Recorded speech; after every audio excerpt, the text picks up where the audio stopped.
El día de hoy nos toca avanzar lo que vendría a ser la unidad 5 de microbiología, que es infecciones de las vías respiratorias bajas o vías respiratorias inferiores. La anterior clase nosotros vimos que estábamos en las vías respiratorias altas, ¿no ve? Entonces, el día de hoy nos toca la segunda parte, lo que vendría a ser las vías respiratorias bajas o inferiores. Se conoce con esos dos nombres, ¿ya? Bajas o inferiores, y las anteriores que vimos eran altas o superiores. Tienen que dominarlo con los dos nombres porque la doctora les puede preguntar cualquiera de los dos. Ahora sí. Vamos a ver un poco de lo que vendría a ser teoría, porque no es tan, la doctora no avanzó todavía, ella va a avanzar después de esta clase, por lo que vamos a ver cosas generales, que es lo que más importa para el momento de la parte que avancemos la práctica de laboratorio. Primero tienen que saber la anatomía. Nosotros ya conocemos la anatomía de las vías respiratorias altas. Sabemos que es la boca, la nariz, la laringe, la faringe, la epiglotis, etcétera. Pero ahora nos toca conocer a la anatomía de las vías respiratorias bajas o inferiores. Tenemos que tener en cuenta de que va a haber una parte anatómica que nos va a ayudar a diferenciar las vías respiratorias altas de las bajas. Esa estructura anatómica va a ser el epiglotis. Recuerden que el epiglotis es una membrana que se abre y que se cierra, ¿no ve? Al momento de que uno habla o también en el momento en el que uno hace la deglución de los alimentos. Entonces, esta epiglotis nos va a marcar lo que vendría a ser las vías respiratorias bajas. Nosotros vamos a tener como las vías respiratorias bajas de que una vez termine lo que es la epiglotis, vamos a comenzar con la tráquea. Una vez, chicos, ¿alguno puede grabar la clase? Pasa que hay algunos de sus compañeros que dicen que no los dejan entrar. ¿Alguien puede hacerme el favor de grabar la clase? De mi computadora no me deja grabar.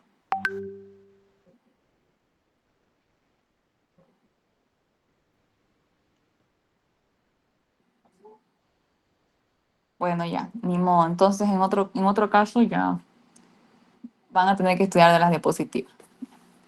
Continuemos, ¿Cómo les... José. ¿Qué? Continúo, le decía. Ya. Como les decía, tenemos como el primer órgano la tráquea. Después de eso vamos a tener lo que vendría a ser el pulmón, que va a ser toda la estructura, y dentro de los pulmones vamos a tener lo que son los bronquios, bronquiolos y además de eso los alveolos. Lo que es la caja torácica y el diafragma, claro que conforma parte, pero como otras estructuras extras, añadidas, no como partes principales. Los que sí son los principales son la tráquea, el pulmón, bronquios, bronquiolos y alveolos, así como están aquí. Tráquea, pulmón, alveolo, bronquios y bronquiolos. Tenemos que saber también si dentro de este aparato, que son las vías respiratorias inferiores o bajas, vamos a tener lo que es microbiota o flora normal o flora comensal. Nosotros conocemos que, y también por lo que vimos en la anterior clase, que dentro de la microbiota de las vías respiratorias altas, nosotros sí teníamos microorganismos, ¿no? Teníamos bacterias, teníamos virus, incluso, etcétera. Pero ya, la cosa es de que cuando estamos hablando de las vías respiratorias bajas, nosotros no vamos a tener flora normal. Eso quiere decir que cualquier ingreso de cualquier bacteria, de cualquier virus, de cualquier hongo dentro de estos aparatos que nosotros vimos dentro de estos órganos va a causar una infección en el paciente. Por eso aquí lo recargué con negro, de que las vías respiratorias bajas, que es lo que es el pulmón, tráquea, bronquios, bronquiolos y los alveolos, no van a poseer una microbiota. Eso quiere decir que van a ser estériles. Al ser estéril quiere decir que no hay ningún microorganismo vivo en ese sistema. Entonces, cualquier ingreso de microorganismo dentro de nuestro sistema que van a ser las vías respiratorias bajas va a hacer que el paciente ingrese por un cuadro clínico de una infección. Ese cuadro clínico va a depender de la bacteria que va a ingresar dentro del organismo del paciente, ya sea un virus, una bacteria o un hongo. Teniendo en cuenta de que ya sabemos de que no va a haber flora comensal, cualquier microorganismo que entre, ya sea por respiración o por un procedimiento invasivo, va a causar enfermedad. Vamos a tener diferentes enfermedades. Yo solamente tomé las más importantes. La doctora les va a explicar mucho más cuando termine la clase de laboratorio, pero yo les voy a explicar lo que nosotros sí vamos a hacer en laboratorio.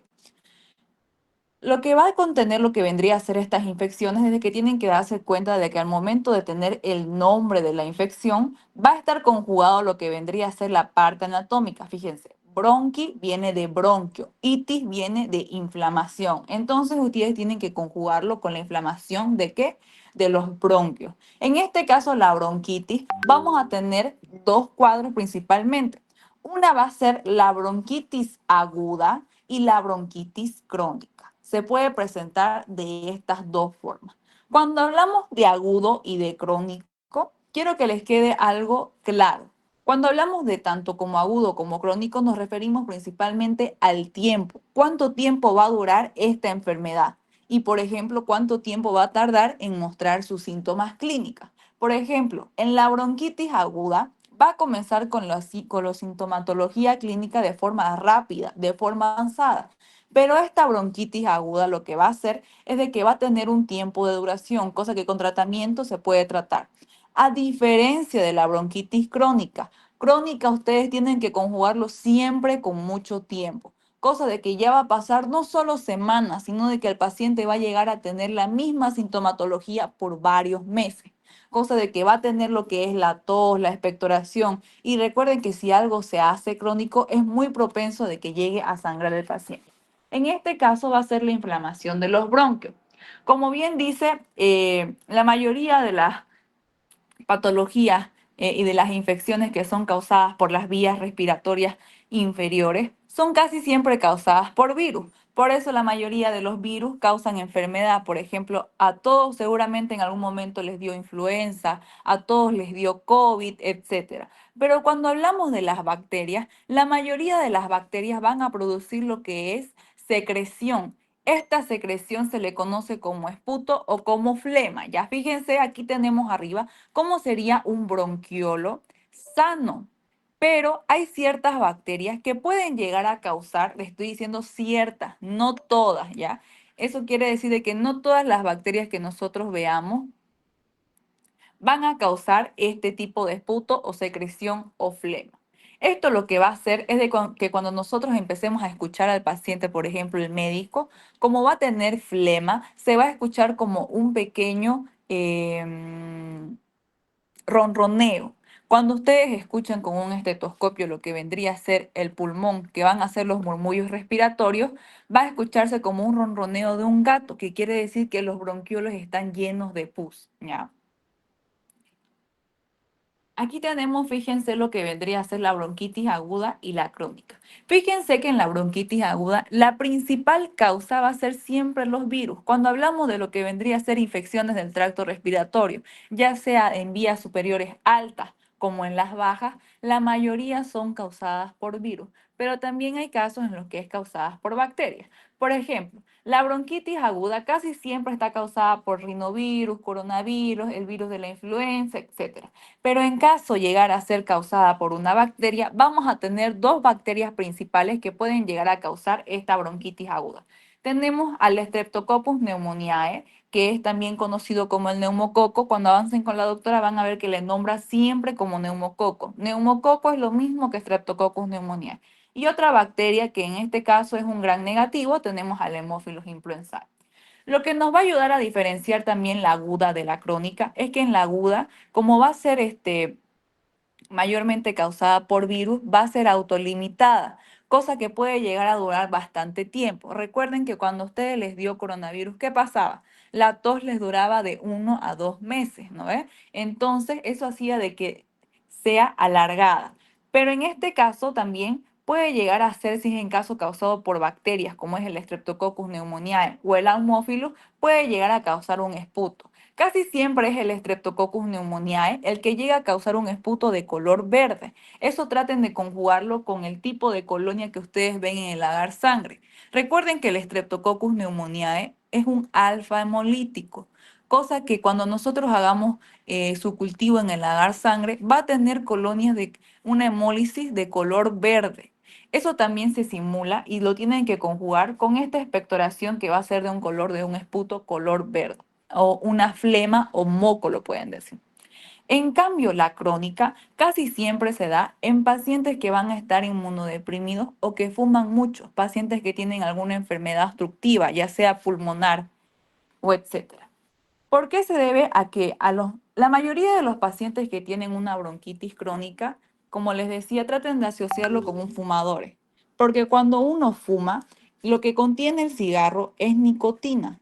La nicotina lo que va a contener es un medio de enriquecimiento riquísimo para las bacterias, cosa de que esto puede llegar a proliferar, va a ser un agente causal de una infección. En este caso, cuando hablamos de una bronquitis crónica, puede ser causada también por un virus, como es en el asma también en algunos casos, o en el caso de que llegue a ser que el Mycobacterium tuberculosis se encuentre dentro del bronquiol. Vámonos con otra que es de las más importantes. La neumonía. Hay varias formas de clasificar una neumonía. Tenemos una neumonía típica, una neumonía nosocomial, una neumonía de la comunidad. Hay muchas formas de clasificar una neumonía. Pero para eso ustedes tienen que saber primero qué es una neumonía. La neumonía va a ser principalmente una enfermedad inflamatoria, cosa de que si hablamos de inflamatoria, significa que va a haber siempre fiebre. Aparte de esto, de que va a ser casi siempre la neumonía va a tener secreción purulenta. Por eso cuando se dice inflamatoria se la asocia con tipos de secreción. Este de aquí va a estar principalmente en la parénquima pulmonar o también asociado al alveolo. Fíjense, aquí nosotros tenemos lo que vendría a ser los alveolos. Estos bronquios van a tener dentro de sí lo que son los alveolos, ¿no? Eso ya lo saben por anatomía. Y esto de aquí lo que va a hacer es que cuando haya una bacteria presente, se va a llenar de moco o de esputo o de expectoración. Son distintos nombres, pero a la vez es el mismo, ¿ya? Y esto lo que puede hacer es de que va a afectar de forma general al pulmón, cosa de que esta neumonía es muy grave, se tiene que tratar de forma rápida. ¿Por qué? Porque cuando uno tiene una bacteria en lo que vendría a ser el pulmón, es muy difícil al momento de tratarla. ¿Por qué? Porque primero fíjense en este dibujito de acá, la bacteria puede estar en el pulmón izquierdo. Pero después de un momento o después de que uno haga el tratamiento y si no lo hizo adecuado, en la dosis y en el tiempo adecuado, la bacteria puede diseminarse a distintas zonas. En este caso, por ejemplo, fíjense, se puede diseminar al lado derecho, se puede diseminar al lado derecho lateral, al lado derecho proximal, por lo que tratar una neumonía es muy costosa y es de mucho tiempo y precisión. La doctora les va a enseñar lo que vendría a ser la triada típica de la neumonía. Esta triada típica ustedes tienen que sabérsela de memoria. Esta triada va a variar dependiendo del tipo de la neumonía. Si hablamos de una neumonía típica, va a haber tos con expectoración. Las neumonías típicas son causadas principalmente por bacterias, ¿ya? Y la típica, fíjense que les estoy diciendo típica y atípica. La típica va a tener tos con expectoración y la típica va a ser simplemente una tos seca. Ambas van a presentar fiebre y ambas van a presentar dolor al punta del costado. Este dolor al punto de costado es cuando uno empieza a toser y siente que se acalambra el lado lateral de las costillas. Eso se le llama al dolor de punta de costado. Aquí tenemos, fíjense, esta neumonía neumocócica viene por el nombre de neumococo. Este neumococo es el mismo que el Streptococcus pneumoniae. Esto se debe principalmente a que el Streptococcus va a tener un factor de virulencia importante. Este es la cápsula. El Streptococcus pneumoniae es el único del género Streptococcus que se va a presentar en forma de diplococo. Fíjense como en esta imagen de acá o en esta imagen de aquí abajo. Y lo que le va a dar mayor virulencia y por ende va a hacer que llegue hasta el pulmón y cause una neumonía es esta cápsula de polisacárido. Este Streptococcus pneumoniae va a ser el encargado de ser la mayor fuente de infección en las neumonías en las comunidades. Vamos a tener, como les decía, neumonía en la comunidad y neumonía nosocomial. Cuando hablamos de la comunidad, estamos hablando en el medio en el que nosotros nos encontramos, en el medio ambiente. Ustedes en sus casas, en la universidad, en la calle, en el mercado. A eso nos referimos con comunidad, que estamos con otra gente. A diferencia de que va a haber otros patógenos que causen una neumonía nosocomial. Nosocomial viene de nosocomio. Nosocomio viene de hospital. Entonces, no van a ser los mismos agentes etiológicos como lo que vendría a ser el Streptococcus pneumoniae para una neumonía de la comunidad, que es en donde nosotros nos encontramos, a una neumonía causada en un hospital. Vámonos con otra neumonía. Esta la doctora la metió recién el año pasado. Esta neumonía es causada por una legionela. Esta es una de las principales en causar una neumonía atípica. Recuerden, les vuelvo a repetir, la triada de una neumonía típica va a ser tos seca, ya no con expectoración como el Streptococcus pneumoniae, va a ser fiebre y dolor al punto del costado. Fíjense que lo único que cambia entre una neumonía típica y una neumonía atípica es de que esta va a presentar lo que es esputo y secreción purulenta, a diferencia de la neumonía típica que va a ser también causada por bacterias, pero esta va a ser seca, no va a producir esa secreción. Los que van a causar este tipo de neumonías atípicas es la Legionella pneumophila, el Mycoplasma pneumoniae, la Chlamydia pneumoniae, etcétera. Eso se lo va a explicar más a profundidad la doctora. Pero ¿por qué les voy a hablar de la Legionella? La Legionella actualmente vendría a ser principalmente el agente causal de las neumonías atípicas causadas por aires acondicionados, cosa de que en muchos países, especialmente en la área de Europa, va a causar esta neumonía atípica cuando no se limpian bien los filtros de los aires acondicionados. Cosa de que si la doctora les pregunta, ¿cuál es el agente causal de las neumonías atípicas por aires acondicionados? Es la Legionella pneumophila. Y si les pregunta, ¿cuál es la bacteria que causa la neumonía típica en la comunidad? Ustedes tienen que decir el neumococo o el Streptococcus pneumoniae. Les estoy diciendo los más importantes.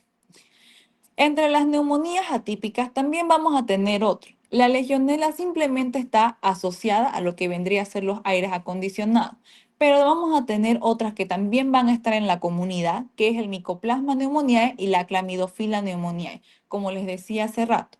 En este caso, tanto el microplasma como la clamidofila, nosotros no la vamos a poder investigar de forma laboratorial.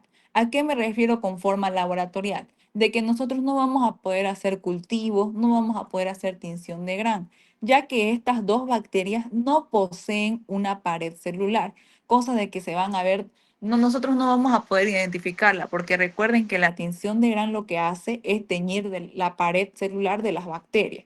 Y si este micoplasma y esta clamidofila no tienen esa pared celular, entonces no vamos a lograr ver nada. Tampoco vamos a poder cultivarla. Por ende, cuando hablamos de estas neumonías atípicas, casi siempre se tratan más que todo por pruebas serológicas. Estas neumonías atípicas van a tener principalmente como agente, como población específica, casi siempre lo que son los niños. A la mayoría de los niños les da este tipo de tos seca, cosa de que esta tos seca va a poder ser mayormente tratada de forma con antibióticos. Y como les decía, nosotros no vamos a poder identificarla de forma laboratorial, simplemente con pruebas serológicas. Vamos a tener otro tipo también de infecciones de las vías respiratorias. En este caso les voy a hablar de la tuberculosis. La tuberculosis va a ser una infección crónica, a diferencia de esta que vimos, que es la neumonía típica. La neumonía típica, que es el Streptococcus pneumoniae, estas con un tratamiento se pueden llegar a sanar y mejorar el paciente en el lapso de una semana a dos. Pero en el caso de lo que vendría a ser la tuberculosis, el tratamiento es de mucho más tiempo. El tratamiento de la tuberculosis es de 6 meses, cosa que el paciente tampoco se va a dar cuenta porque el tiempo en el que la bacteria llega al pulmón es de 3 meses. Cosa de que cuando ya es el tiempo mayor a 3 meses, nosotros la tratamos como una infección crónica. En el caso de las infecciones crónicas, pueden estar causadas por bacterias, como el Mycobacterium tuberculosis, o también puede estar causadas por hongos. Pero quiero que recuerden algo. Cuando hablamos de hongo o infecciones fungémicas, casi siempre el paciente tiene que estar inmunodeprimido. Ustedes tienen que conjugar siempre con que, si le dio un hongo a mi paciente es porque tiene alguna enfermedad de base. cosa de que lo debilitó para que ese hongo pueda entrar. En el caso de la tuberculosis, ya saben que la prueba de identificación es por baciloscopía, para que ustedes puedan ver los VAR, los bacilos ácido alcohol resistentes. Ustedes no pueden cultivar un Mycobacterium tuberculosis porque les va a tardar mucho tiempo en desarrollarse. Y además de eso, que la tuberculosis va a ser muy infecciosa. Y hablando de los virus, vamos a tener al más importante, que es la segunda práctica que vamos a ver el día de hoy, que es el SARS, el síndrome respiratorio agudo severo, o también conocido como SARS-CoV-2, que es el virus del coronavirus, ¿ya?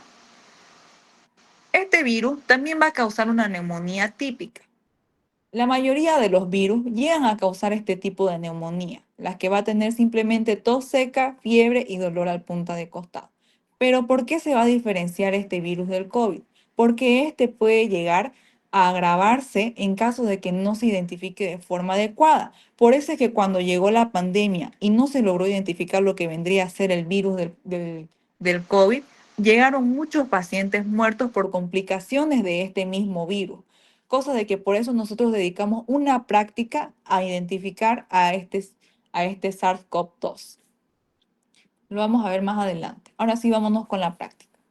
Una vez ya saben ustedes que hay bronquitis aguda, bronquitis crónica, neumonía típica, neumonía atípica, la neumonía de la comunidad, neumonía de los hospitales y además de eso infecciones crónicas. Esas vendrían a ser las principales infecciones que pueden llegar a causarse en lo que vendría a ser las vías respiratorias bajas.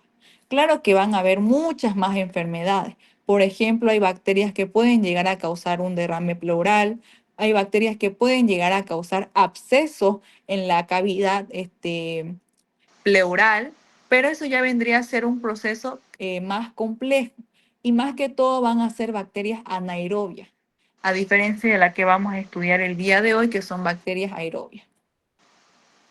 Cuando estamos hablando de lo que vendría a ser la identificación de estas bacterias, tenemos que tener en cuenta lo que vendría a ser la clínica del paciente. La clínica no siempre va a ser la misma, cosa que nosotros no vamos a poder guiar dependiendo de la clínica que presente y además de eso de la muestra que nos llegue al laboratorio. Por ejemplo, no le van a hacer un cultivo a un hisopado nasofaringeo que es para COVID, ¿no ve? Entonces ustedes tienen que ir conociendo. Tenemos las diferentes competencias. Tenemos competencia cognitiva, procedimental y las competencias actitudinales. Cuando hablamos de las competencias cognitivas, más que todo es para que ustedes sepan cómo es una correcta toma de muestra. En este caso, como estamos hablando de las vías respiratorias bajas y lo que nosotros queremos es la secreción purulenta, fíjense como el dibujito, nuestra muestra estándar va a ser el esputo. A pesar de que esta tiene una baja sensibilidad porque se puede llegar a contaminar por arrastre, esta es no invasiva. A nosotros, a la mayoría de las personas, se les pide este tipo de muestra que es el esputo. No pueden venir y hacerle cualquier procedimiento invasivo al paciente solamente para identificar un estreptococo o para identificar un micoplasma, etc.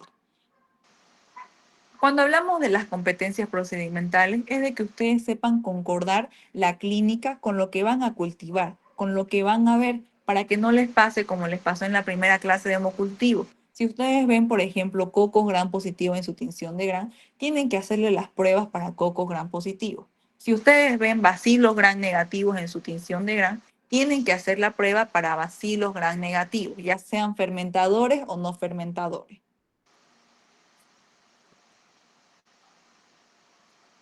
Cuando hablamos del objetivo de la práctica, estamos hablando de que nosotros queremos aislar lo que vendría a ser la cepa. Queremos aislarla, identificarla y además de eso buscar el tratamiento específico, ya que recuerden que la mayoría de las veces nosotros nos automedicamos y eso vendría a ser un error grandísimo porque eso va a hacer que haya mecanismos de resistencia en la bacteria. Cosa de que si nosotros realizamos un antibiograma, podemos realizar un tratamiento adecuado para el paciente, un tratamiento específico para que éste pueda recuperarse de forma óptima. Cuando hablamos de las vías aéreas, aquí se vuelve a repetir lo que es la anatomía. Comienza con la tráquea, están los pulmones, bronquios, bronquiolos y alveolos. Estos siempre en condiciones normales van a ser estériles, cosa de que si en algún momento un microorganismo llegara a ingresar, ya sea de alguna forma, ya sea la forma aérea como son los virus, o ya sea por algún mecanismo invasivo como es en pacientes hospitales que están por ventilación asistida, pueden llegar a causar una infección. Aquí fíjense, se los resumí lo que vendría a ser las enfermedades y algunos agentes que pueden llegar a causarlas. Fíjense cómo en la bronquitis se divide en dos, aguda y la crónica. Vuelvo a repetir, la aguda principalmente es causada por virus en un 80-90% y en un 20% va a ser causada principalmente por bacterias. Una puede ser la Bordetella pertussis, otra las que les nombré anteriormente como la clamidia neumófila y el Mycoplasma pneumoniae. Luego tenemos la bronquitis crónica. La bronquitis crónica siempre va a estar asociada a un paciente que va a tener una enfermedad obstructiva, ya sea también porque es un fumador. Obviamente un paciente fumatérico va a consumir lo que es la nicotina y esa nicotina va a ser un medio rico para que crezcan las bacterias. En este caso, otro de los agentes causales que puede llegar a causar una bronquitis crónica es el Moraxella catarrhalis, que puede llegar a causar el catarro, el famoso catarro. Vamos a tener las neumonías típicas y las neumonías atípicas. Recuerden la triada de la neumonía. En la neumonía típica siempre va a ser tos con expectoración, tos con secreción purulenta, fiebre y dolor al punto de costado. Y la atípica no va a ser con expectoración, va a ser simplemente tos seca y van a tener las otras mismas sintomatologías. Va a tener fiebre y va a volver a tener dolor al punta de costado. En el caso de la neumonía típica, va a ser siempre el neumococo el principal agente causal, el Streptococcus pneumoniae. Y en el caso de la neumonía típica, la mayoría de las veces es llegada a ser causada por la neumonía, por el Mycoplasma pneumoniae o por la Clamidófila pneumoniae, cualquiera de las dos. Cuando hablamos de las neumonías nosocomiales o de las neumonías intrahospitalarias, van a ser otro tipo de bacterias. Aquí fíjense en los tipos de neumonía típica y de la comunidad, casi siempre son causadas por cocos gram positivos.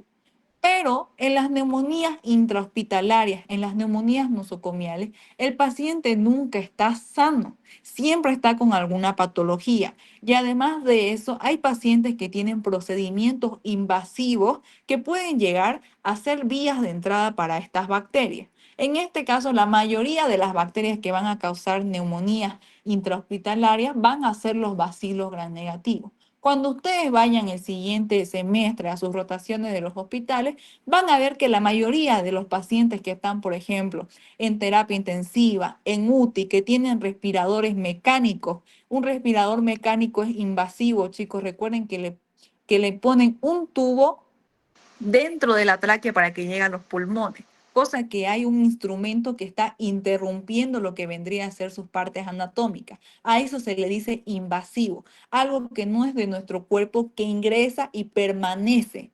En este caso, casi siempre son, por ejemplo, los bacilos gram negativos como las enterobacterias. Casi siempre predomina lo que es la Klebsiella pneumoniae, pneumoniae por su nombre, que va a causar neumonía. También tenemos algunos bacilos no fermentadores. En la mayoría de los casos es la Stenotrophomonas maltophilia la que va a causar estas neumonías intrahospitalarias. Y en las infecciones crónicas vamos a tener infecciones crónicas causadas por bacterias e infecciones crónicas causadas por hongos. Ya les dije, la que es crónica va a ser causada principalmente por el Mycobacterium tuberculosis y cuando nosotros hagamos la investigación de este Mycobacterium o de este bar, ya no va a ser con medios de cultivo, no van a sembrar en agar sangre, agar chocolate y agar maconque. Para Mycobacterium tuberculosis se hace baciloscopía. Y para eso ustedes utilizan la tinción de Ciel-Nielsen para buscar bacilos ácido alcohol resistentes. Y en el caso de las infecciones crónicas causadas por hongos, estamos hablando principalmente de hongos como vendría a ser un Cryptococcus neoformans, que va a tener una cápsula igual que el Streptococcus pneumoniae, que lo va a proteger de que se lo coman, así decirlo, los macrófagos, que lo fagociten para llegar a nuestro pulmón. Pero en los hongos casi siempre es causada en pacientes que están inmunodeprimidos, como pacientes con diabetes, pacientes con SIDA, pacientes embarazadas, etcétera. todos los hongos pueden llegar a causar, la mayoría de los hongos pueden llegar a causar una infección crónica pulmonar. Como ya les nombré, el Cryptococcus, también tenemos Pneumocystis jirovecii, los Aspergillus también, que son parte del medio ambiente, etc. Vamos a ver de nuevo la microbiota. En el caso de las vías aéreas bajas o inferiores, nunca va a haber microbiota. Eso que les quede claro. En un paciente sano, no va a haber ningún microorganismo. Cosa de que cualquier microorganismo presente en nuestras partes anatómicas, como lo es el pulmón, el bronquio, el bronquiolo, el alveolo, cualquier bacteria presente va a causar principalmente infección. Y dependiendo de la zona en la que llegue la bacteria, puede llegar a causar una neumonía, puede llegar a causar una bronquitis, puede llegar a causar, etcétera, otros tipos de enfermedades. Y vamos a tener a bacterias principalmente gram positivas y gram negativas. Cuando hablamos de las gram positivas, vamos a tener solamente a dos, ya que recuerden que el Mycoplasma pneumoniae y la Clamidofila pneumoniae no van a tener pared celular y por eso nosotros no vamos a poder hacerle las pruebas de rutina, no vamos a poder hacerle tinción de gram, medios de cultivo, etc. Fíjense, entre los gram positivos tenemos al Streptococcus pneumoniae, el neumococo y al Staphylococcus aureus. Este Staphylococcus aureus también se lo ve en lo que es en los ambientes hospitalarios, pero también es muy común que cause enfermedades como lo que vendría a ser la neumonía en niños, en pacientes pediátricos. Aquí nos vamos a ir guiando para que vayan reconociendo lo que vendría a ser. Para que les ayude al momento de su examen, yo les hice este pequeño cuadro, así decirlo, para que ustedes puedan ver, porque la doctora no les va a colocar el nombre de la cepa, les va a colocar coco gram positivo causante de neumonía en pacientes pediátricos. Y ustedes tienen que saber cuál es esa bacteria. Diplococo gram positivo que causa neumonía típica o neumonía en la comunidad. Y ustedes tienen que saber a cuál se está refiriendo. Por ende, mi consejo va a ser siempre que ustedes se aprendan la tinción de Gram, cómo se va a ver si es un coco, si es un diplococo, si es un cocobacilo, si es positivo, si es negativo, y aparte de eso, las pruebas de identificación. Por eso se les exige bastante en las pruebas de identificación.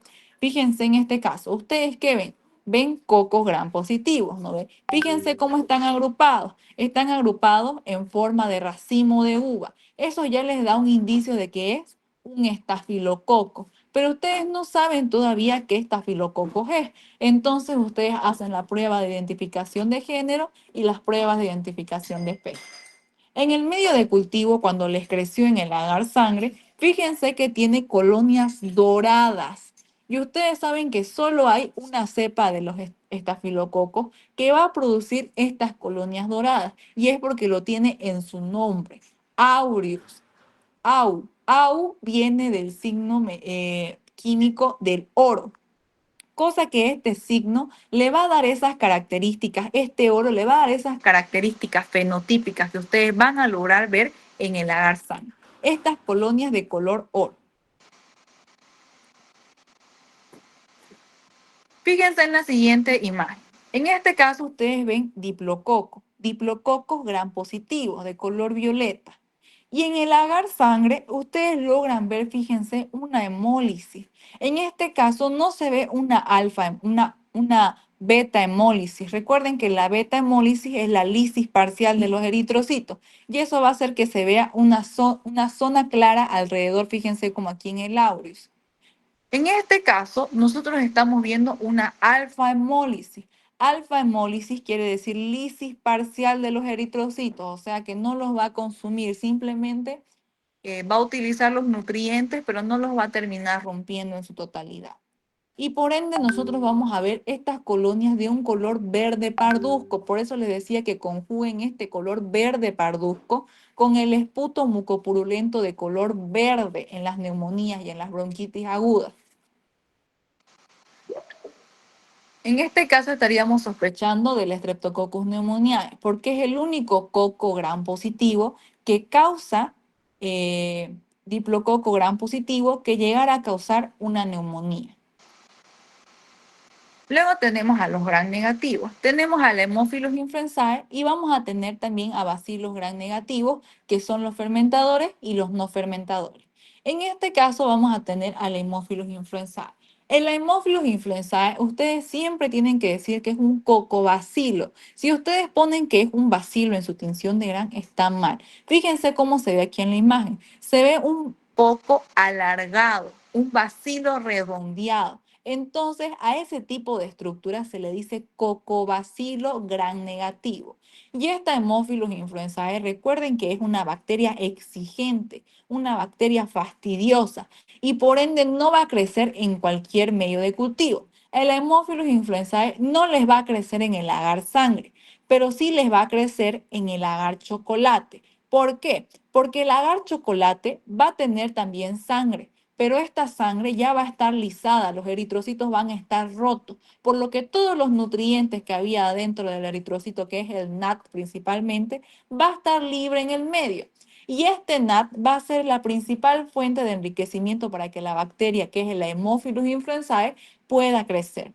En este caso, el Haemophilus va a crecer como colonia en forma de gota de rocío. Ustedes vieron lo que es la gota de rocío después de que llueve, ¿no ves? Son colonias súper pequeñas. Y además de eso, el Haemophilus influenzae tiene un fenómeno que al momento de que ustedes traten de agarrar una de sus colonias, esta colonia con el asa, cuando lo traten de agarrar con el asa bacteriológica, se va a desplazar como un disco de hockey.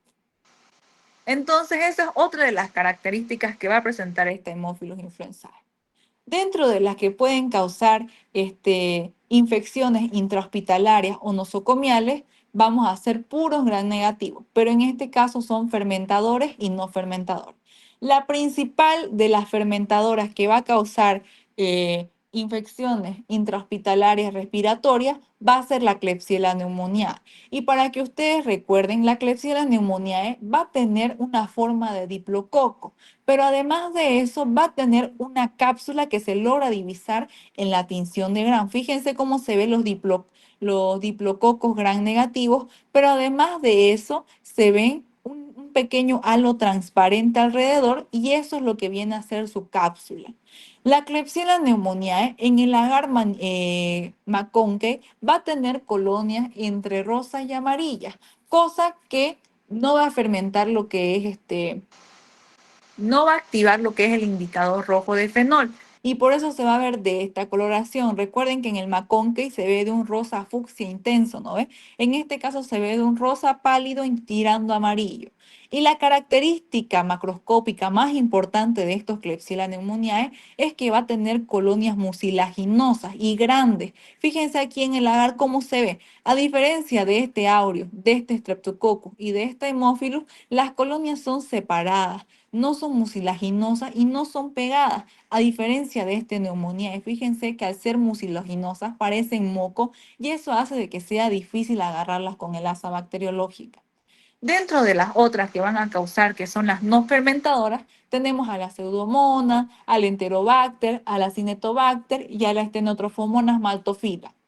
Estas también van a ser bacilos gram negativos, pero recuerden que estas son no fermentadoras y estas casi siempre, las pseudomonas, estenotrophomonas, enterobacter y acinetobacter, van a estar en pacientes internados, en pacientes que están en UTI con un respirador mecánico.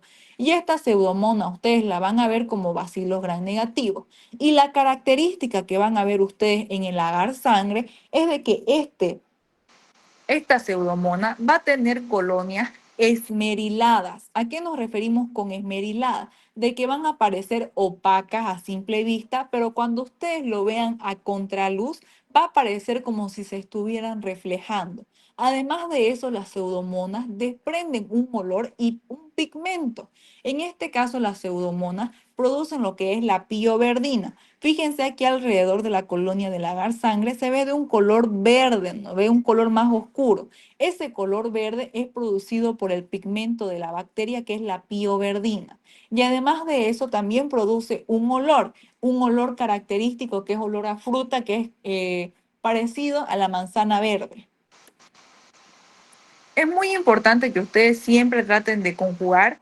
Si yo digo Klebsiella pneumoniae, mi colonia se va a ver así. Si yo digo una pseudomonia, mi colonia se va a ver así y mi tinción de grande de esta forma. Ustedes van a tener un examen práctico al finalizar todo el laboratorio y les puede tocar cualquier cepa. Por ende, ustedes tienen que ir conjugando todo lo que les llegue. Ya vimos lo que son los patógenos. Tenemos que saber cuáles son las tomas de muestra, ya que nosotros no tenemos una sola toma de muestra, ya que muchas veces, como les decía al inicio, la muestra estándar es el esputo, pero esta esputo es muy poco sensible. Por sensible me refiero a de que puede tener bacterias de la flora normal, pero de las vías respiratorias altas, porque recuerden que el esputo sale por la boca y la boca tiene flora normal y eso puede hacer que se contamine. Y entre estas técnicas vamos a tener métodos invasivos y métodos no invasivos. No es lo mismo técnica que la muestra, ¿ya? No es lo mismo. Ustedes no pueden colocarle a muestra hisopado faríngeo. No, eso es la técnica con la que ustedes obtuvieron la muestra. En el caso de que sea, por ejemplo, el hisopado, como les decía hace rato, su muestra sería secreción nasofaringea. Nada más. No es lo mismo, por eso les recalco. Entre las tomas de muestra tenemos los invasivos y los no invasivos. Dentro de los no invasivos son aquellos que no van a requerir de una instrumentación para poder obtener la muestra. Tenemos, por ejemplo, hemocultivo, orina, suero, esputo, que es la principal, es la muestra estándar para que nosotros podamos investigar a estas bacterias que son causantes de las infecciones respiratorias bajas. También tenemos broncoaspirado. Y tenemos también métodos invasivos, pero estas van a tener por fibrobroncoscopía y las que no son no fibrobroncoscópicas. En las fibrobroncoscópicas vamos a tener al lavado bronquial veolar, el cepillado bronquial, lavado bronquial veolar, las biopsias, aspirados, etcétera. Casi siempre cuando nosotros utilizamos un broncoscopio, así se le dice al instrumento, nosotros obtenemos la muestra ideal, pero como es un método invasivo, nosotros no podemos hacer un método invasivo a un paciente ambulatorio. Por ende, se le pide por eso casi siempre esputo. Pero las muestras ideales, las muestras que deberían enviarse al laboratorio porque no van a contener contaminación de la flora de la boca, son estas que son obtenidas por fibrobroncoscopio. Fíjense, aquí tenemos lo que vendría a ser la sensibilidad y la especificidad. El esputo va a tener baja sensibilidad y especificidad porque por arrastre uno puede llegar a contaminarla con otras bacterias de nuestra flora. E imagínense que ustedes reportan un Streptococcus viridans, por ejemplo, que es parte de la flora normal de la boca. Estaría mal su diagnóstico y estuvieran dándole antibiótico en vano a su paciente. Tenemos también el hemocultivo. Recuerden que el hemocultivo no es el método principal para infecciones respiratorias bajas. ¿Para qué tipo de infecciones era? Era para infecciones del torrente sanguíneo, ¿no? Pero en este caso nosotros utilizamos hemocultivo casi siempre en pacientes hospitalarios que tienen una neumonía grave, que no se llega a sanar, por ejemplo, una tuberculosis crónica. En ese tipo de pacientes se puede llegar a hacer cualquier tipo de toma de muestra invasiva como un hemocultivo para saber si está diseminándose esas bacterias por la sangre. También tenemos, por ejemplo, líquido pleural, pero esto sería en el caso de que hubiera un derrame pleural causado por una bacteria anaerobia. Esto más que todo sería principalmente por una punción. La punción para obtener el líquido pleural es la toracocentesis, ¿ya? Tenemos también suero. El suero principalmente nosotros lo ocupamos para ver o buscar lo que vendría a ser una respuesta inmunológica tardía. En este caso nosotros buscamos principalmente a los virus, ¿no ve? A la mayoría de las pruebas, por ejemplo, las pruebas rápidas o las pruebas serológicas como del COVID o de influenza, nosotros buscamos anticuerpos, ¿no ve? IgA, IgM, IgG, y en ese caso nosotros utilizamos como muestra el suero. Tenemos también los aspirados o también el hisopado nasofaríngeo, que es específicamente para buscar a virus o al Mycoplasma pneumoniae. Y en otro caso también podemos investigar a la orina, pero en este caso es principalmente para buscar a un antígeno de la Legionella pneumophila. Vámonos con los no invasivos. Vamos a ver primero al esputo. El esputo puede darse de dos formas. Puede ser el esputo normal, que es cuando el paciente puede expectorar por su propia cuenta, y el esputo inducido. El esputo normal va a ser que el paciente, nosotros le vamos a dar las indicaciones adecuadas para que él pueda tomar la muestra. Nosotros tenemos que decirle primeramente que tiene que tratar de reducir la microbiota de la flora de la boca. Y en ese caso, nosotros tenemos que decirle que se realice un enjuague con bicarbonato de sodio al 1%. Después de que se haya cepillado, se haya hecho un enjuague con ese bicarbonato, nosotros tenemos que decirle que la saliva no va a ser la muestra adecuada por el esputo. Recuerden que el esputo va a ser una expectoración del bronquio, cosa de que si nosotros no obtenemos una secreción purulenta o una secreción representativa de lo que vendría a ser las vías respiratorias bajas, nosotros tenemos que rechazar esa muestra. Más adelante vamos a ver los criterios para rechazar esta muestra. Otro tipo de condiciones que tiene que tener el paciente para el momento de tomar la muestra es de que no tiene que haber comido nada, tiene que estar en ayuno. Y además de eso es para que el esputo pueda acumularse durante toda la noche.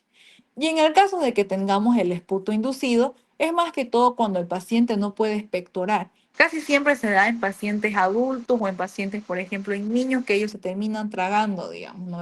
Lo que vendría a ser el moco. En este caso, para el esputo inducido, se vendría a requerir de lo que es el equipo de nebulización con una solución hipotónica salina. En ese caso, se le daría, fíjense cómo se ve aquí en la imagen, se lo estuviera nebulizando para que se facilite lo que vendría a ser esta expectoración para obtener una muestra representativa. Fíjense aquí en la imagen en el costado derecho, esto vendría a ser una muestra representativa. Si nosotros vemos mucha saliva, en ese caso se rechazaría la muestra porque estuviéramos cultivando algo que no queremos. No estuviéramos cultivando al microorganismo que está causando la infección. De forma visual, para que ustedes sepan si su esputo está bien, tiene que verse mucopurulento.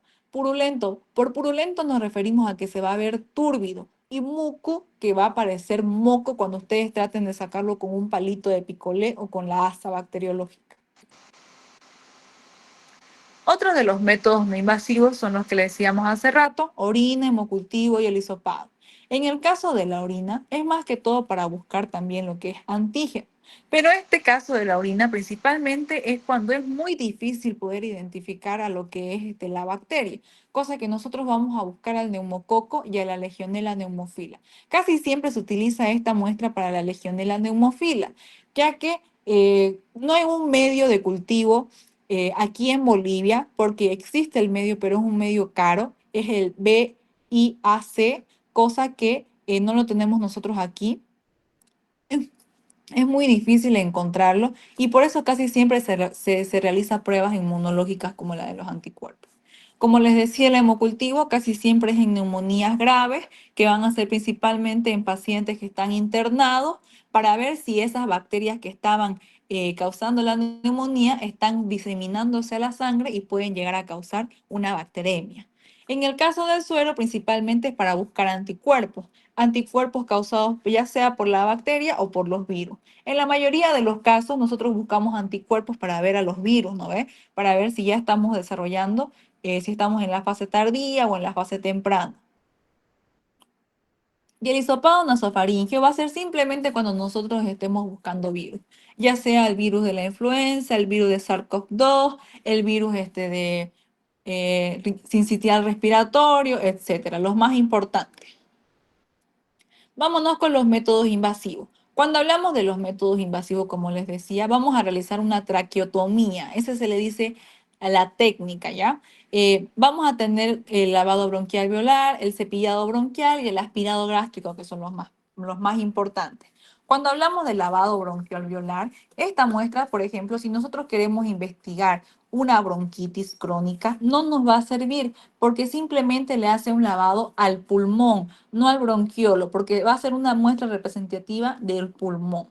En el caso del cepillado, este va a ser la muestra ideal en caso de que nosotros estemos buscando cualquier tipo de enfermedad, ya sea una neumonía, una bronquitis, una infección crónica, etcétera, ya que este va a introducir un broncoscopio y este broncoscopio lo que va a tener es una cámara. Por eso que es representativa, ya que al momento de que tenga una cámara, el médico, porque es un proceder médico, no lo realiza el bioquímico, va a poder ver cuál es la zona representativa y dónde hay mayor expectoración o dónde hay mayor moco.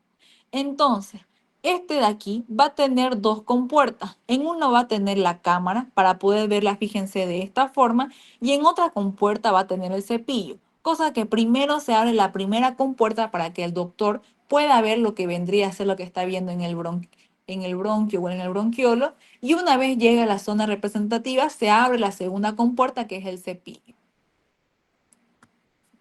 Y por último tenemos el aspirado gástrico. Este aspirado gástrico no se realiza en todos los pacientes.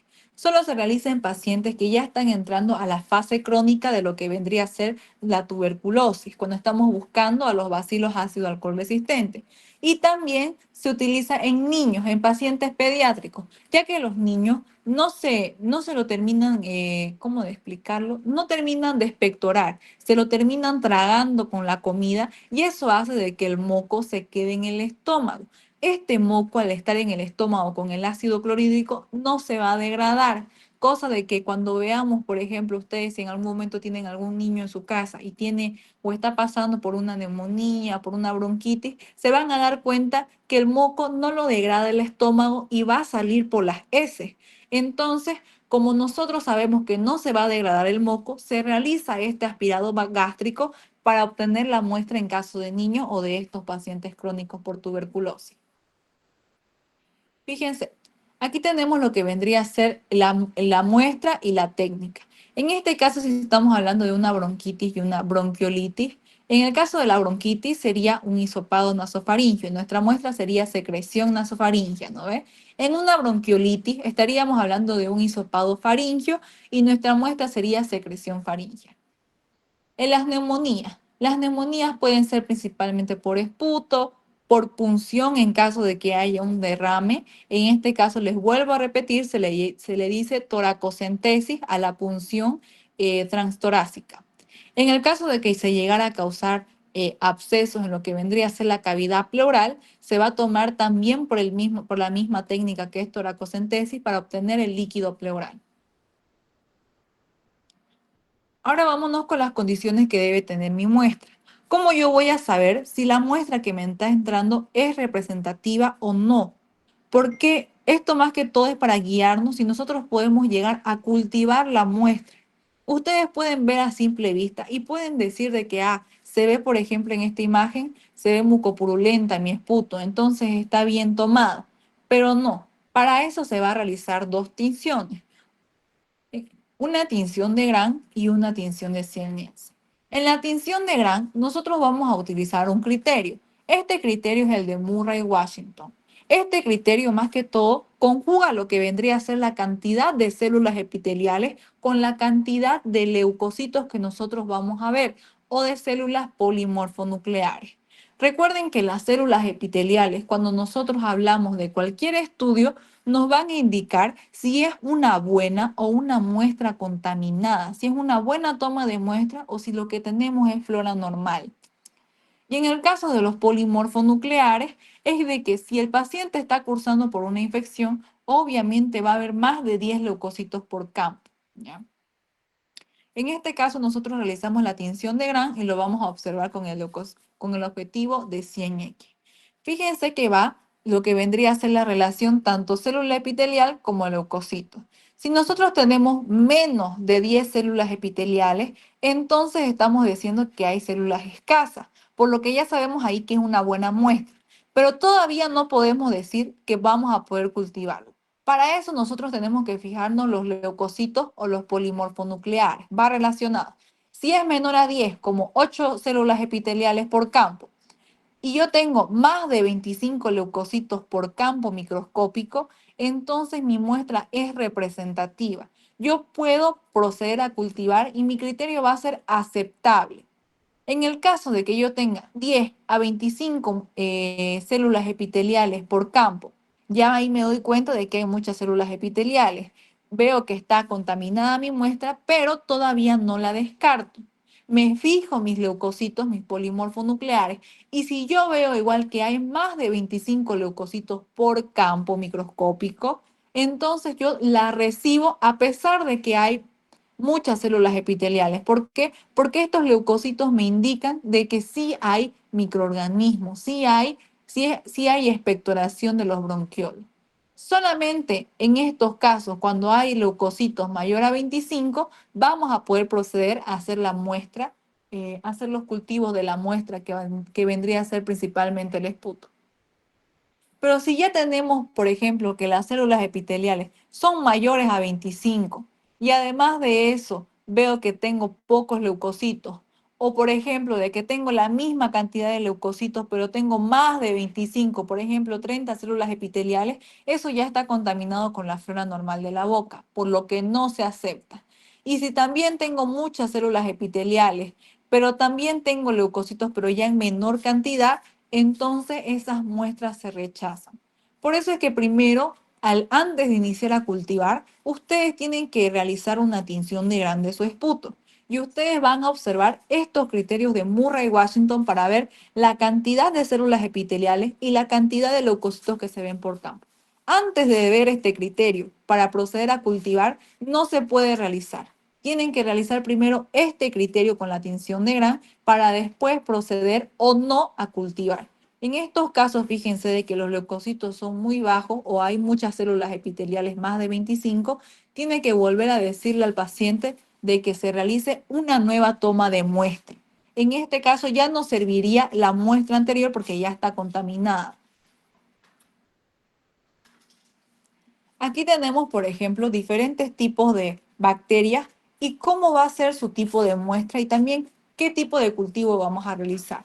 Fíjense lo que les decía de la toferina. Al inicio tenemos la toferina que puede llegar a causar, recuerden, una bronquitis aguda. Va a llegar a causar, es el agente causal de la Bordetella pertussis. Al inicio de lo que vendría a ser cuando se contagian con Bordetella pertussis, uno lo que primero hace es un hisopado nasofaríngeo. Y en este caso de la Bordetella pertussis, hay un medio de cultivo que es el Bourget-Genjou. Nosotros no lo tenemos acá, pero se realizan también pruebas moleculares para esa investigación. En el Mycoplasma pneumoniae, como les decía, como este no tiene pared celular, casi siempre se hace un hisopado nasofaríngeo. Y en este caso nosotros hay medios de cultivo, sí, pero casi siempre se utiliza pruebas serológicas para su identificación. Lo mismo con la clamidofila pneumoniae. En el caso de los anaerobios, estos anaerobios les decía que pueden llegar a causar simplemente derrames pleurales o abscesos. Todos los anaerobios pueden llegar a causar estos derrames o abscesos. Y en ese caso se vendría a hacer una toracocentesis para obtener un aspirado de líquido pleural. En ese caso se haría la tinción de Gram y se tendría que cultivar en medios para anaerobios en condiciones de anaerobiosis. En la Legionella neumofila sí o sí se tiene que realizar un cepillado y se va a realizar un cultivo selectivo que es el BIAC. Luego tenemos las yersinias, que estos vendrían a ser principalmente bacilo Gram negativo, el Streptococcus pneumoniae, que ya saben que se realiza la tinción de Gram y la prueba de la optoquina, Haemophilus influenzae, que puede ser ya sea la muestra por broncoscopio, orina o esputo, y se va a realizar el cultivo en agar chocolate y se realiza la prueba del factor 10 y el factor 5, etc. ¿Qué es lo que ustedes van a hacer en laboratorio? O bueno, lo que tendrían que haber hecho. Una vez ustedes primero hayan realizado la tinción de Gram de su esputo y ya vieron que esté en los valores aceptables de los criterios de Murray-Washington, entonces ustedes van a proceder a cultivar. Ustedes van a mezclar lo que vendría a ser el esputo, ya que el esputo no va a contener en todas las partes lo que vendría a ser bacterias. Por ende, ustedes lo mezclan y van a tomar la parte más representativa, la parte donde haya más moco y en algunos casos, como el Mycobacterium tuberculosis, puede llegar a haber sangre. En ese tipo de casos, ustedes también toman esa muestra sanguinolenta. Se siembran los medios de cultivo básicos, que ya saben cuáles son, que son estos de aquí, en agar sangre, en agar chocolate, agar maconque y agar saburó. Agar sangre para la hemólisis, agar chocolate para bacterias exigentes como el Haemophilus agar macón, que para bacilos gram negativos, el agar saburó en caso de que se estén sospechando de un hongo. Por ejemplo, el Cryptococcus neoformans o los aspergillos que pueden llegar a causar estas infecciones crónicas por hongo. Una vez ustedes hayan cultivado, la mayoría de estas bacterias se tienen que cultivar en un ambiente de microaerofilia. Cuando hablamos de microaerofilia nos referimos a que va a crecer en un ambiente de 5 al 10% de dióxido de carbono. Ustedes conocieron lo que vendría a ser el tarro de leche que va a tener una vela dentro en bacteriología. Se vendría a realizar de la misma forma la atmósfera para que estas cepas puedan crecer. Se realiza la tinción de Gram y en caso de que se sospeche solamente en caso de que se sospeche de Mycobacterium tuberculosis, se realiza la tinción de Siemens. Aquí la tinción de Gram, ustedes van a buscar si son Gram negativos, si son Gram positivos. La tinción de Siemens, en el caso de que sea una baciloscopía, van a buscar a los bacilos ácido alcohol resistentes para buscar una infección crónica por tuberculosis. Van a reportar por cruces, ya saben, positivo una cruz, positivo dos cruces, positivo tres cruces. Esto ya lo vimos. Se siembran los medios y al día siguiente, en el segundo día, ya se van a realizar las pruebas de identificación. Recuerden que tenemos pruebas de identificación de género y pruebas de identificación de especie. Esto me lo voy a saltar un ratito. Fíjense, el primer día nosotros realizamos la tinción de Gram y también realizamos la tinción de Siemens. El primer día observamos para tener una idea de qué es lo que nosotros vamos a ver o qué es lo que nosotros vamos a esperar en el medio de cultivo. Sembramos en agar sangre, agar chocolate, agar macón, que ya aquí faltaría el agar saburot en caso de que sospechemos de una infección micótica.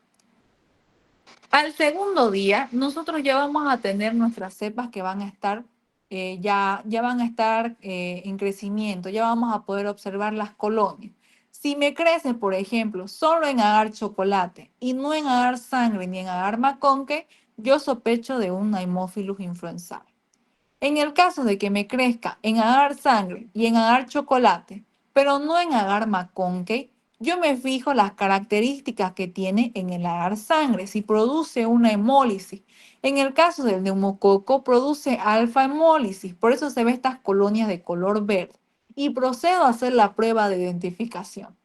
En el caso de que me crezca en agar sangre, en agar chocolate, pero también me creció en agar maconque, recuerden que el maconque es selectivo y diferencial para bacilos gram negativos. Pero yo todavía no sé si es un fermentador o un no fermentador. Y por eso yo voy a realizar TCI. Y además de eso, la prueba de identificación de género de los gram negativos, que es la prueba de la oxidasa, ¿ya? Realizamos la prueba de la oxidasa y además de eso realizamos un cultivo en TCI. Si yo veo que hubo cambio en el TCI, realizo galería bioquímica. Pero si yo veo que mi TCI no fermentó y sigue de color rojo hasta el día siguiente, entonces yo realizo las pruebas de identificación para las bacterias no fermentadoras. Entonces, aquí fíjense. En el segundo día, si yo busco Streptococcus pneumoniae, va a ser alfa hemolítico. En el caso de que ustedes sospechen de un estreptococo, recuerden que los estreptococos a la mayoría son resistentes, son sensibles, perdón, a la penicilina, ¿no ve? Pero solamente el Streptococcus pyogenes que vimos en la anterior clase era sensible, perdón, a un 99% a la penicilina benzatínica. Pero la mayoría de los estreptococos van a ser sensibles. Pero se va a realizar una prueba de sensibilidad, que es la prueba de la oxacilina, para ver si es sensible a penicilina y si podemos dar ese tratamiento. Si me da sensible a la prueba de la oxacilina, entonces yo puedo seguir dando penicilina a mi paciente. Pero si me da resistente, en ese caso yo tendría que hacer un antibiograma para ver qué tipo de mecanismo de resistencia o qué antibióticos me da sensible para poder darle a mi paciente. En estreptococos casi nunca se hace antibiograma, pero se hace esta prueba de tamizaje en los otros estreptococos que no sean el piógene, que es la oxacilina. En el caso de que yo sospeche de una pseudomonas, que ya vieron que en el agar sangre se va a ver de un color verde, colonias mucilaginosas y aparte de un color esmerilado, entonces yo realizo la prueba de identificación de género, que va a ser la prueba de la oxidasa, y además de eso lo cultivo en mi TCI, ¿no ve? En caso de que sea Haemophilus influenzae, solamente me va a crecer en el agar chocolate porque es una bacteria exigente. Y en el caso de que en el último día, porque recuerden que la mayoría de los reportes de microbiología se reportan a los 3 días, yo voy a hacer la interpretación de mi resultado. En ese caso, yo tendría que reportar lo que vi en la tinción de Gram, el examen directo donde yo tendría que haber visto más de 10 leucocitos por campo y además de eso, la prueba de identificación y en caso de que sea cualquiera de estas otras bacterias, el antibiograma. Si es Streptococcus pneumoniae, solamente se le pone oxacilina sensible, tratamiento con penicilina. Aquí tenemos, fíjense, las pruebas. En el caso de que yo esté sospechando casi siempre de un Streptococcus pneumoniae, la prueba de identificación de género es la catalasa. Entonces me tiene que salir negativa. Yo voy a mirar en el agar sangre y tengo que ver estas colonias de color verde. La prueba de identificación de especie para estos alfa hemolíticos va a ser la prueba de la optoquina, que es un disco que va a contener este antibiótico de la optoquina, donde el Streptococcus pneumoniae me va a dar sensible, cosa que va a haber un halo de inhibición alrededor que va a crecer alrededor del antibiótico. Si es mayor a 15 milímetros, cosa que mido de un extremo al otro extremo, yo digo que es sensible y ya identifiqué a mi Streptococcus pneumoniae. Después de que yo ya identifiqué, realizo la prueba de la oxacilina para ver si es sensible a la penicilina. La mayoría de los Streptococcus pneumoniae es sensible a la penicilina. Por eso la mayoría del tratamiento en pacientes pediátricos es la amoxicilina, si se dan cuenta. También en pacientes adultos se les da la amoxicilina como primera línea de tratamiento. Esto ya lo vimos, fíjense. Esto sería en el caso de que me dé Staphylococcus aureus. Voy a tener la prueba de la catalasa positiva, coagulasa positiva, manitol salado va a fermentar por lo que va a ser positiva, DNasa positiva y novobiosina sensible. Pero recuerden que la novobiosina solo se hace para saprofíticos y epidermide. Aquí fíjense la alfa hemólisis, se vuelve a repetir. Y aquí fíjense, como yo estoy buscando al Pneumoniae, solamente utilizo la prueba de la optoquina. Y este me tiene que dar sensible. Si me da resistente, entonces no es Pneumoniae y es Streptococcus viridans. Pero en ese caso ustedes tienen que tener criterio. El Streptococcus viridans es flora normal de nuestra boca. Está en lo que vendría a ser nuestros dientes. Cosa que ustedes no pueden reportar un Streptococcus viridans que es causante de una neumonía, a no ser de que su paciente esté internado en un hospital con un respirador mecánico. Pero si es un paciente ambulatorio, no pueden reportar ese Streptococcus viridans porque es contaminación de nuestra microbiota de las vías respiratorias altas de la boca. Y en el caso de que sea un bacilo gram negativo, se realiza, fíjense, la prueba del TCI. Si me crece en el TCI, si fermenta, ya sea totalmente y sea ácido ácido o básico ácido, en este caso que solo fermentó el pico de flauta, realizo mi galería bioquímica correspondiente. Y en el caso de que no me crezca en el TCI, yo procedo a realizar la prueba de la oxidasa. En el caso de que me dé positivo a oxidasa, yo voy a hacer ya mi prueba de identificación para bacilos gram negativos no fermentadores, para pseudomonas, para acinetobacter, estenotrofomonas, etc. Aquí fíjense, así sería como nos tendría que dar una Klebsiella pneumoniae. Recuerden que la principal bacteria que causa eh, neumonías intrahospitalarias es la Klebsiella pneumoniae por su cápsula. Fíjense, nos tendría que dar ácido ácido, nos tendría que dar positivo el citrato, urea positivo, y aparte de eso nos tendría que dar, fíjense, motilidad negativa, indol negativo, sulfuro negativo. En el caso de que sea para los no fermentadores, ya hicimos la prueba de identificación de género, que es la oxidasa. Tendría que proceder a cultivar en Anarquín A y en Anarquín B si yo sospecho de una pseudomona. En caso de que no sospechara de una pseudomona, procedo a realizar simplemente mi galería de azúcares OF. Recuerden las azúcares oxidación, fermentación o azúcares de Hughes-Lason. Donde yo voy a reportar de esta forma y voy a ver de forma visual al día siguiente después de cultivar para ver qué bacteria me creció. Y en la prueba de identificación para los haemófilos, que son los cocobacilos, no les va a crecer en el agar sangre, tampoco en el McConkey, pero sí en el chocolate. En este caso son colonias en forma de gota de rocío y tienen el fenómeno de disco de hockey, de que se desplazan cuando ustedes quieren agarrarlo. En este caso van a ser oxidasa negativa. Por eso también la van a poder diferenciar de estas no fermentadoras, porque estas de aquí son oxidasa positiva y estas son oxidasa negativa. La prueba de identificación para el Haemophilus influenzae principal es la prueba del factor 10 y el 5. Esa va a consistir en el que ustedes van a tener que tener un agar sangre. Recuerden que no crece en el agar sangre, pero para eso nosotros cultivamos en una línea vertical Staphylococcus aureus. Este Staphylococcus aureus es beta hemolítico, por lo que va a romper a los eritrocitos en su totalidad y va a liberar lo que vendría a ser los nutrientes para que crezca. Y entonces ustedes cultivan de forma masiva lo que vendría a ser el Haemophilus influenzae. Si les crece solamente en la zona de la hemólisis, fíjense cómo se ve aquí, es que es una zona clara, entonces es Haemophilus influenzae. Pero si no les crece nada, entonces sospecharían de otro hemófilo. Ya, por ejemplo, sería otro tipo de pruebas como el factor 5 o el factor 10. Esto sería, por ejemplo, en el caso de que no sea un Streptococcus pneumoniae, de que sea, por ejemplo, un Bacilo gram negativo, una Escherichia coli, una Klebsiella, una Pseudomonas, ustedes van a tener que realizar su antibiograma de forma normal. Por el método de difusión de Kirby-Bauer, que ya saben el método, lo conocen, para ver la sensibilidad y la resistencia de la cepa. Y para culminar esta parte vamos a tener un caso clínico. En este caso nos vamos a guiar de lo que es la clínica. Fíjense, varón de 72 años llega de emergencias al hospital japonés. Dice que tiene escalofríos, fiebre y dolor en la parte derecha del tórax. Ojo en este síntoma, fíjense, dolor en la parte derecha del tórax. ¿A qué les hace acuerdo a eso? Al dolor en la punta de costado. Entonces ahí ustedes ya lo conjugan con una neumonía.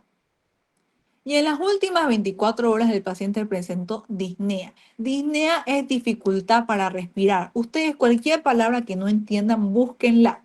Y aparte de eso, dice que tiene tos con producción de esputo de aspecto purulento. Entonces aquí se dan cuenta de que tiene la triada típica de la neumonía. Tiene dolor en punta de costado, tiene fiebre su paciente y además de eso tiene tos con producción de esputo. Entonces sospechan de una neumonía típica. Si fuera simplemente una tos seca, entonces sospecharían de una neumonía atípica.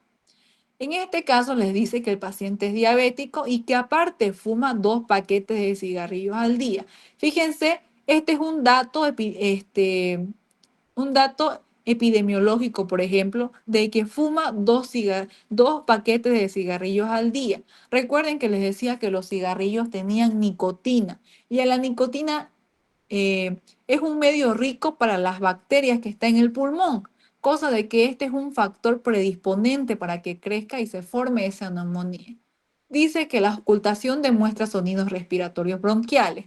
A eso nos referimos con los murmullos respiratorios que uno realiza con un estetoscopio, cosa que les decía que va a tener ese sonido de ronroneo, como les decía al inicio de la clase. Fíjense en su hemograma, tiene una leucocitosis, tiene de 22.500 leucocitos, el valor normal es hasta 10.000, y tiene predominancia de polimorfonucleares, tiene de 65 polimorfonucleares. Entonces estaríamos sospechando de una infección bacteriana. Después de eso, fíjense que se pide una radiografía, se condensa el lóbulo pulmonar superior. En el caso de las neumonías, el pulmón debería verse en su totalidad blanco. Pero si nosotros vemos algún punto negro en la radiografía, se va a ver, por ejemplo, condensado. Y eso nos va a indicar también que es una neumonía, que está cursando o iniciando una neumonía. Y fíjense que se cultivó después el esputo, se les pidió al paciente un esputo y el paciente se lo colocó en una cama del hospital y se inició tratamiento empírico. Fíjense, no es lo mismo un tratamiento empírico que un tratamiento específico. El doctor, una vez ingrese el paciente, sí o sí va a iniciar tratamiento empírico. El tratamiento empírico es un tratamiento universal, así decirlo, ante la clínica que presenta el paciente. No es un tratamiento específico para la bacteria. Ahí ya les dice, pero que comenzó el tratamiento empírico. Cosa de que ustedes tienen que realizar lo que vendría a ser las pruebas de identificación para ver también si ese antibiótico es el correcto o no, para que tenga un tratamiento específico su paciente. Y en el cultivo bacteriológico les dice, los leucocitos salieron de 30 a 35 por campo microscópico. Entonces ya saben de que sí está bien su muestra. Para que esté bien la muestra y esté aceptable, tiene que ser mayor a 25 según los criterios de Murray-Washington. Las células epiteliales son escasas, entonces eso quiere decir que había menor de 10 células epiteliales, por lo que también cumple con los criterios de Murray-Washington. Había de 1 a 2 eritrocitos por campo. Esto no es muy importante para la patología clínica. Casi siempre cuando hay eritrocitos es por una infección crónica como una tuberculosis, que van a haber más de 10 eritrocitos por campo. Y en la tinción de Gran les dice abundantes diplococos gram positivos lancelados. Ustedes ahí ya tienen que tener idea de que si ya tiene una neumonía típica, una triada de una neumonía típica, y además de eso en la tinción de Gran les dice diplococos gram positivos lanceolados, ustedes ya tienen que sospechar de la bacteria. En este caso, fíjense, en la tinción de Gran, aquí se ven, fíjense, estos son lo que vendría a ser los polimorfonucleares, los leucocitos polimorfonucleares y las bacterias. Fíjense que se ven diplococos gram positivos, algunos que están en cadenitas, pero estos son pares la mayoría. El cultivo del agar sangre les creció como colonias alfa hemolíticas, colonias de color verde parduzco con una lisis parcial de los eritrocitos y se realizó la prueba de la optoquina. Y en la prueba de la optoquina hubo un halo mayor a 15 milímetros, por lo que le salió sensible. Entonces, ¿ustedes qué bacteria sospecharían que es la que está causando la infección en el paciente con todas estas pruebas? ¿De qué bacteria van a sospechar si es optoquina sensible? Y aparte es un diplococo gram positivo alfa hemolítico. Van a sospechar de un Streptococcus pneumoniae. La Dios. doctora así se los va a poner en el examen. Les va a colocar un caso clínico no tan largo, pero sí les va a poner con la tinción negra. Y ustedes van a tener que rellenar el caso clínico. ¿Cuántos leucocitos, cuántas células epiteliales, cuál fue la muestra, cuál fue la técnica, etcétera? Cosa de que ustedes tienen que saber sí o sí la tinción de Gran de cada bacteria que se está estudiando en laboratorio. En este caso, diplococos Gran positivos, sencillito, Streptococcus pneumoniae, optoquina sensible. Vámonos con la segunda parte rapidito antes de que sea su clase con la doctora. Esta diapositiva es corta. Vamos a hablar de lo que es SARS-CoV-2. ¿Pueden ver? Sí, Sí, o sí. Bien.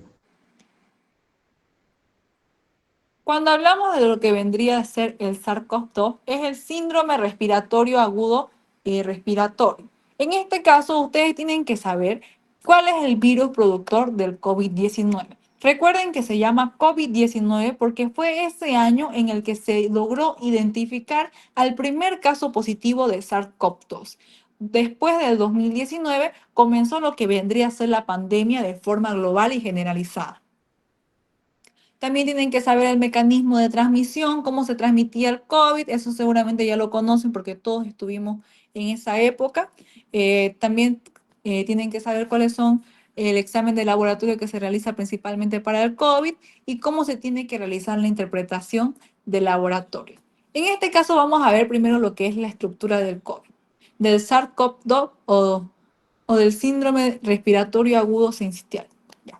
En este caso vamos a tener diferentes estructuras, pero la más importante es la glicoproteína S. Esta glicoproteína S va a ser la proteína espiga o la proteína spike. Esta proteína o glicoproteína lo que va a hacer es de que se va a unir fuertemente al receptor de nuestras células. Y eso quiere decir que este va a ser el principal agente patógeno para que este virus del COVID pueda causar su enfermedad en el paciente. Y su receptor, recuerden que no ustedes llevaron virología, no es lo mismo lo que vendría a ser la estructura del virus que el receptor. En este caso, el receptor vamos a ser nosotros. Nosotros vamos a ser los que se van a enfermar. Y el receptor específico para esta proteína spike o glicoproteína S va a ser el EK2 de nosotros, el del hospedadero. La doctora siempre pregunta esto. Les va a preguntar o glicoproteína spike, que es del virus, o el receptor del humano, que va a ser la EK2, que es la enzima convertidora de angiotensina 2. ¿Ya? Esto es muy importante para las complicaciones del COVID. Por eso tienen que saberse esto de memoria. EK2 significa enzima convertidora de angiotensina 2. También vamos a tener la proteína M, que va a ser su envoltura. Tenemos principalmente la proteína E también, que esto más que todo es para cuando el virus ingrese dentro de nuestro cuerpo y ingrese dentro de nuestra célula y empiece a replicarse. Una vez se empiece a replicar, esta proteína lo que va a hacer es que la va a unir y va a empezar a formar nuevos virus. Va a empezar a acoplarlos unos entre otros. El principal material genético que va a tener este virus del SARS-CoV-2 es el ARN monocatenario, o también se le conoce como la proteína N. Va a tener una envoltura. Esta envoltura principalmente es una bicapa lipídica. Fíjense, aquí tenemos lo que vendría a ser la replicación del SARS-CoV. Primero se va a unir a la proteína de nuestro receptor, que es principalmente el EK2. Esta proteína Spike, fíjense, es la que se une a este receptor que es el EK2. Fíjense cómo se une como si fuera un pequeño anclaje, se une y eso va a hacer que ingrese dentro de nuestra célula. Va a liberar su ADN y va a empezar a replicarse para después, posteriormente, con ayuda de la proteína E, se va a liberar al sistema. Ya sabemos que el mecanismo de transmisión es aéreo, por eso cuando estábamos en la época de la pandemia se decía que tenían que usarse todo el tiempo barbijo, ya que las gotitas de lo que vendría a ser de secreción o aerosoles que nosotros producíamos al hablar tenían lo que vendría a ser este virus. Y el periodo de incubación para que el paciente presente síntomas era de 3 a 5 días. El COVID presentaba 3 fases. Recuerden que la primera fase era la fase temprana. Luego tenemos en algunos pacientes que se llegaban a agravar y no llegaban a recuperarse, llegaban a la fase pulmonar. Y algunos pacientes que incluso cuando ya estaban con tratamiento, llegaban a la fase 3. Y es en esta fase, que es la fase de inflamación y coagulopatía, que estos pacientes llegaban a morir. Lo normal en un paciente sano, recuerden que esto de aquí, cuando hablamos del COVID, tenía también un factor de edad. A los niños no les atacaba fuerte, tampoco a los jóvenes, pero la mayoría de las personas adultas eran muy propensas a tener complicaciones y llegar a esta fase 3. Y por eso es que hubo muchos decesos o óbitos, que es muerte también, en lo que vendría a ser la etapa del COVID, en la pandemia del COVID. Cuando hablamos de la fase temprana, estamos hablando de la fase viral, cuando el virus se va a estar replicando de forma activa para causar los síntomas clásicos de lo que vendría a ser el COVID. La primera era la fiebre. Recuerden que los virus casi siempre producen pura tos seca, no tos con expectoración. Las que producían en su mayoría expectoración eran las bacterias. También el dolor de cabeza, la pérdida del gusto y del olfato, y algunas otras lesiones que eso ya dependía de la edad del paciente. En caso de que se llegara a agravar el paciente y llegue a la siguiente fase, que es la fase 2, es cuando ya vendría a tener el paciente dificultad para respirar. Por eso es que a la mayoría de los pacientes del COVID se les daba respiradores para que ellos puedan sentir que podían respirar, y además de eso se hacían pruebas. La principal prueba que se realizaba para ver y estudiar esta patología, esta fase pulmonar, era principalmente la saturación de oxígeno. Todo el tiempo se hacía gasometría para ver que su saturación de oxígeno no baje porque podía ser propenso a que le dé una hipoxemia. Una vez el paciente llega a esta fase pulmonar, es muy propenso a que llegue a la fase 3. La fase 3 es la fase más grave de lo que vendría a ser la infección del COVID y es una inflamación y aparte puede llegar a tener una coagulopatía. Esto se debe al receptor que nosotros tenemos, que es el ECA2, esta enzima convertidora de angiotensina 2. Esta enzima convertidora de angiotensina, al unirse con lo que vendría a ser el COVID, iba a impedir lo que vendría a ser que se active nuestra cascada de coagulación, cosa que esto iba a hacer de que se formen coágulos o trombos, cosa de que este ECA2, en vez de llegar a lo que vendría a ser de que se evite estos coágulos, porque se iba a unir principalmente al virus, causaba estas coagulopatías. Y esto podría llegar a complicarse a un síndrome inflamatorio o a un shock hipoxémico, o también podría llegar al paciente, en caso de que llegara a una coagulopatía, a un fallo cardíaco o un fallo multiorgánico, que era la principal causa de muerte en los pacientes de COVID. Cuando hablamos del diagnóstico del COVID, la mayoría de esto era principalmente para ver al antígeno. Recuerden que en los hospitales se realizaba primeramente las pruebas rápidas, ¿no?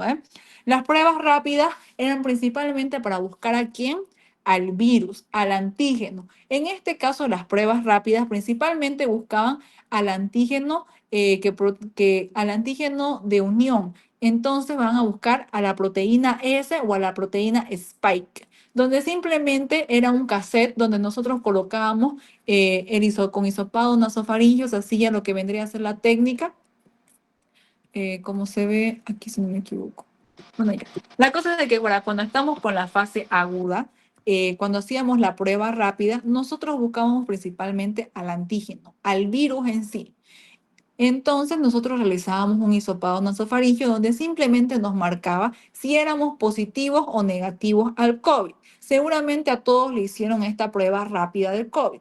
Y también sabemos que hay otros tipos de pruebas que estos ya vendrían a ser dependiendo del tiempo que van a ser pruebas de anticuerpos. En este caso, la técnica para la prueba rápida del COVID es el hisopado nasofaríngeo.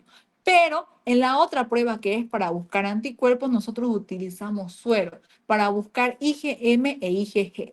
La prueba principal para buscar estos anticuerpos es la prueba de inmunocromatografía de ELISA. Y en cambio, si nosotros queremos buscar al antígeno, al virus en sí, nosotros realizamos la prueba rápida y confirmamos con un PCR o una RT-PCR, fíjense. Si nosotros queremos buscar al antígeno, RT-PCR, un hisopado nasofaríngeo, y este momento, y también era muy importante al momento de que se tome la muestra. Una vez se iniciaban los síntomas del COVID, que era la fiebre, la pérdida del gusto y del olfato, solo se podía tomar hasta el séptimo día, porque después el virus ya no estaba vigente y nosotros empezábamos a producir anticuerpos. Y en el caso de que sea, por ejemplo, cuando nosotros estemos buscando anticuerpos, realizamos las pruebas de ELISA o las pruebas de inmunocromatografía para buscar a estos anticuerpos para ver en qué fase nosotros estábamos, si nosotros ya nos estábamos recuperando o si todavía estábamos en una fase aguda.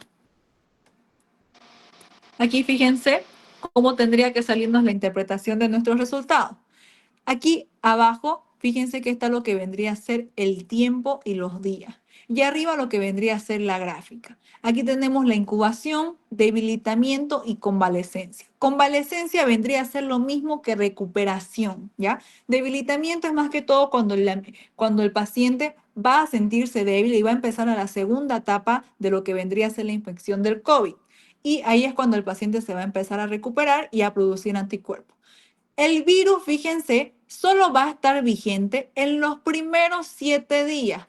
Por eso es que se les decía que una vez nosotros presentemos la sintomatología del COVID, debía hacerse la prueba rápida de forma inmediata, ya que si nosotros nos pasábamos de esos 7 días, la prueba rápida ya no nos iba a marcar y informaríamos un falso negativo cuando nosotros sí teníamos COVID.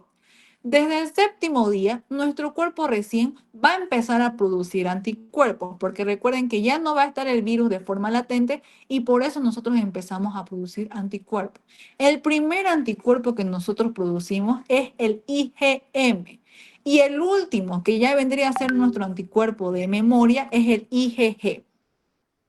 Primero se va a presenciar lo que vendría a ser el anticuerpo IgM, que va a decir que el paciente se está recuperando, y el IgG va a ser cuando el paciente ya está recuperado por completo.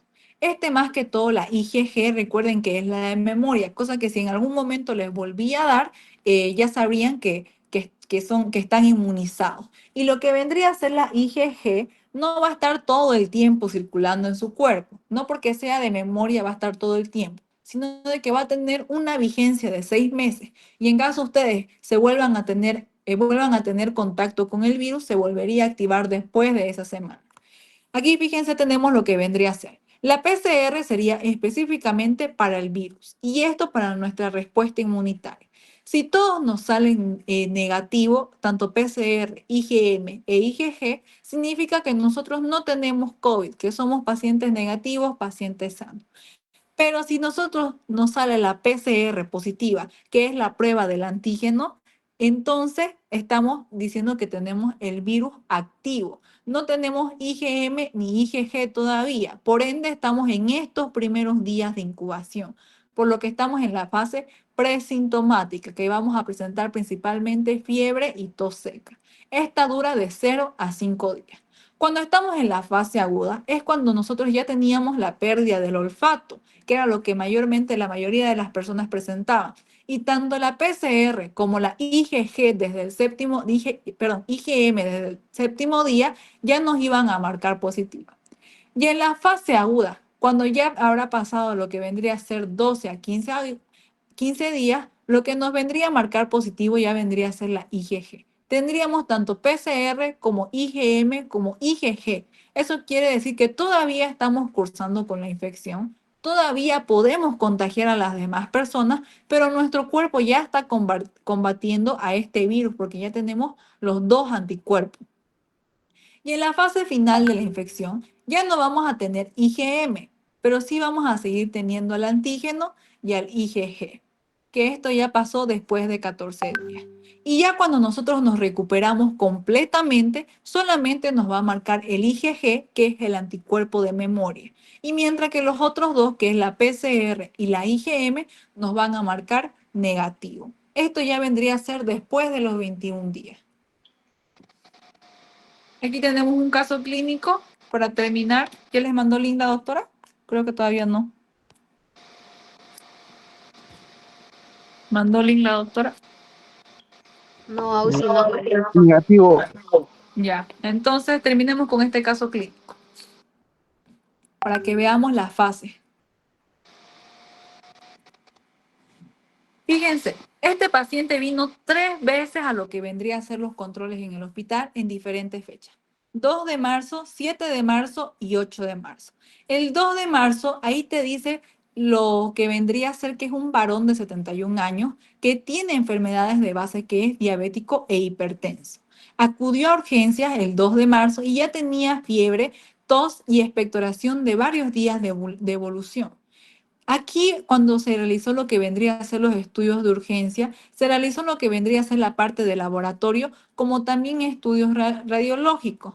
En este caso, se le dio de alta al paciente porque como presentaba expectoración, no sospechaban de un SARS-CoV-2, de un COVID-19, por lo que se le dio como tratamiento antibiótico, una amoxicilina clavulónica que es de amplio espectro, tanto para gram positivos como para gram negativos. Una vez se hizo vigente lo que vendría a ser la prueba del el COVID, este de aquí nos salió negativo, fíjense, pero le realizaron la prueba de ELISA.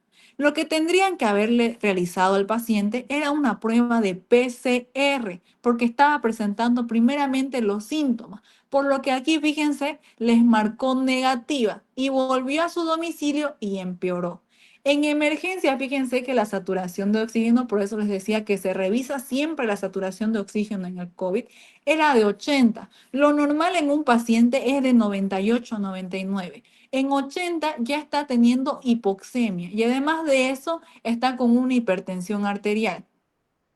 Y la prueba aquí ya le realizaron la prueba correcta, le realizaron PCR y esta salió positiva.